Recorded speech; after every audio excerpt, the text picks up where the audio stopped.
All right, it started. All right, hey guys, today we're going to be going over chapter 4, and the group members are Kiera, Jordan, Allison, Juliana, Mary, and Camry.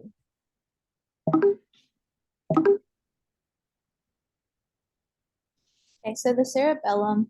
What is the cerebellum? The cerebellum is a part of the brain that consists of two hemispheres separated by a central portion called the vermis. It is located in the back of the head between the cerebrum and the brainstem. The cerebellum is responsible for receiving sensory input and motor signals from the cerebral cortex. There are three divisions of the cerebellum that have important roles: regulating balance, stabilizing the eyes during movement, and influencing muscle tone and coordination of the extremities, and skilled voluntary movement and speech. Without the cerebellum, we would not be able to move like a normal human and perform normal daily activities. So, cerebral, cerebellar, is it cerebellar? Oh my gosh. Yes, cerebellum. Cerebellar disorders. Ataxia is awkwardness of posture and gait, lack of coordination, overshooting the goal when reaching for an object, inability to perform rapid alternating movements such as finger tapping, awkward use of speech muscles resulting in irregularly spaced sounds. There is also decreased tendon reflexes on the affected side, and asthenia, which is the muscle tiring easily, and an attention tremor is noticed when attempting to do something such as reaching for a pencil. The last cerebral disorder would be cerebellar disorder would be adipokinesia is the inability to perform fine, rapidly repeated coordinated movements. The brainstem is one of the oldest regions in the human brain, located near the back of the skull.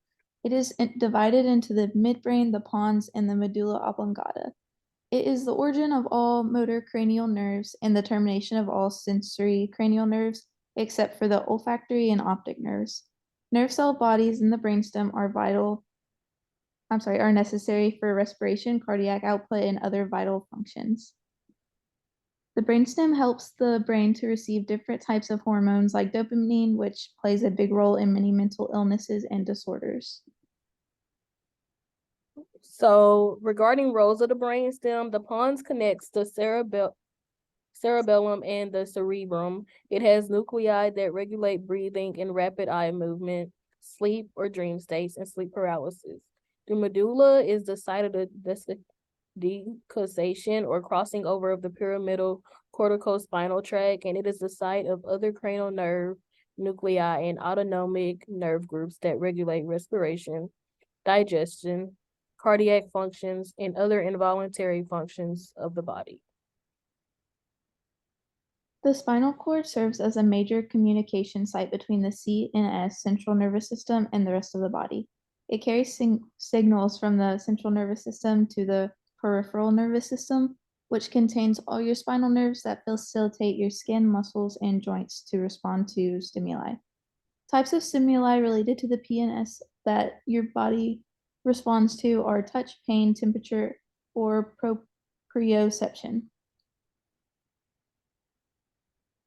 With the autonomic nervous system, it is a component of the PNS that is composed of two parts.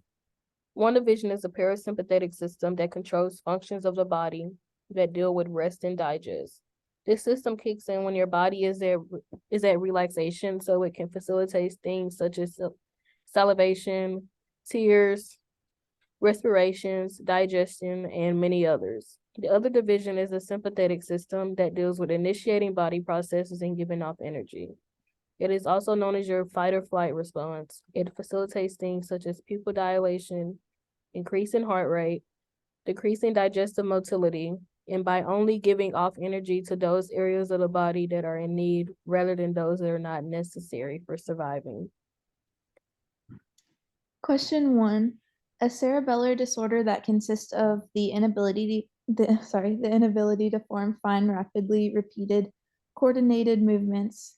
A. Ataxia. B. Adiadochonesia. C. Asthenia. D. Intention tremor. The answer is B. So question 2, what division of the nervous system controls functions of the body that deals with rest and digest? We have A, sympathetic nervous system, B, integumentary system, C, parasympathetic system, or D, digestive system. And the answer is C, parasympathetic system. Question 3. What serves as a major communication site between the central nervous system and the rest of the body? A, the spinal cord, B, the brainstem, C, the medulla oblongata, or D, the hypothalamus. It is A, spinal cord. And that's all for us, guys. Thanks for watching.